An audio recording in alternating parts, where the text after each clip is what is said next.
bakambaza ni Nsabi ni ye ati oye mu gisirikare ntawavuga ye bakwanyu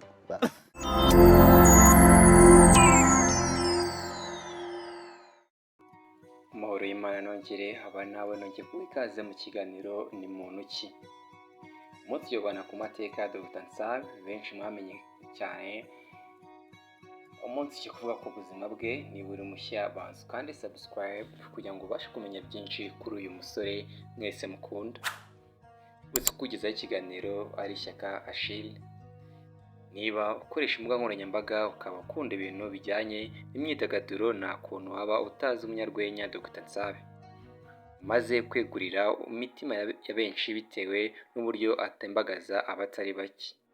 Ni umusore uba wiyambariye ingofero, ikoti, karuvati n'ipantaro ndetse utibagiwe n'inkweto za bodaboda.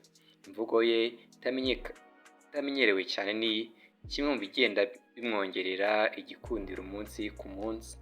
Ubusanzwe ababyeyi be bamwishe Nsabimana Eric, we yiyita Dr Nsabi. Yavutse mu 1999, avukira mu karere ka Musanze mu majyaruguru y'u Rwanda. Akaba ari umwana wa kabiri mu muryango w'abana 4, abahungu 3 n'umukobwa umwe. Akaba ari nawe mukuru ufite ababyeyi bose. Agize amahirwe yo kwiga aho yarangije amashuri yisumbuye, yarangirije muri GS Muhoza i Musanze. Akaba yarize MCB, Mathe, Chimie na Biology. Arangije muri 2019. Mu kiganiro cyihariye Dr Nsabi yahaye ikinyamakuru Isimbi cyagarutse ku buzima bwe. Yakuze se akora akazi k'ubufundi, no mu gihe nyina yateraga amarangi niko kazi kari kabatunze bakoraga, nibwo rimwe na rimwe kaburaga, ariko avuga ko uko bagendaga bamenyana n'abantu benshi ni nako akazi kabonekaga. Dr Nsabi avuga ko yatangiye umwuga wo gukina filimi n'urwenya muri 2016, akorana n'abandi baza no kwegukana igihembo ku nsanganyamatsiko yari yatanzwe. Agize ati icyo gihe natwaye n'igihembo, hari amarushanwa yo gukina kinamico, ariko byari ukuvuga ku bana bafite ubumuga, uburyo tugomba kubana nabo muri sosiyete no mu mashuri no guharanira uburenganzira bwabo. Icyo gihe nakinnye neza, dutwara igihembo, tuba aba mbere. Ndakeka aho niho natangiriye nkomeza kubikora. Mu bigo byose nizeho nabaga mu matsinda akora ibintu by'imyidagaduro, ugasanga ndabishoboye. Ikigo cyose nigagaho wasangaga inzwi mu bintu bijyanye n'urwenya, kuvuga amakuru. Kijyanye n'izina yahisemo gukoresha mu mwuga yinjiyemo ya Dr Nsabi, yavuze ko bifitanye isano nawe ndetse n'ibyo yize. Ati aho iryo zina ryavuye, ikintu cya mbere cyo nkunda inkomoko yanjye. Sinkunda kwihakana uwo ndi we bitewe n'aho ndi cyangwa nshaka kugera.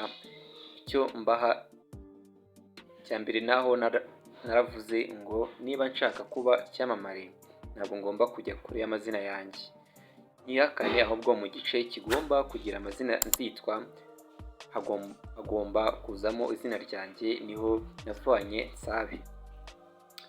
Iryo rya dogiteri ryo ryaje bitewe n'ukuntu nize MCB, kandi iyo umuntu ayize neza aba umuganga. Noneho njye narayize ariko byarananiye, ndavuga ati none reka nubwo nabigezeho ariko naravutse, ntabwo ngomba kwirengagiza imvune navunitse nubwo byananiye. Mpita mfata Dr Nsabi gutyo. None bihita bihurirana n'ukuntu hari hadutse ijambo rigezweho ryakora umuti. Ndavuga ni ese hazajya hakorwa imiti nta muntu wo kuyivurisha uhari? Ndavuga ngo ngomba gushyiraho ka Dr Nsabi kugira ngo imiti bakoze njye nyivurisha. Nubwo afite urugendo runini rwo kugenda, Dr Nsabi avuga ko byibuze ubu yishimiraho izina rye rimaze kugera, kuko yaramenyekanye cyane. Ati izina rya Dr Nsabi rimaze gukura kuko icyo ngenderaho mvuga ngo rimaze gukura ni uko rizwi n'abantu benshi cyane, ubona ari ibintu byazamutse bikajya ku yindi ntera. Ni izina ryamuzamutse rijya mu yandi azwi dufite mu gihugu akora umwuga wa sinema.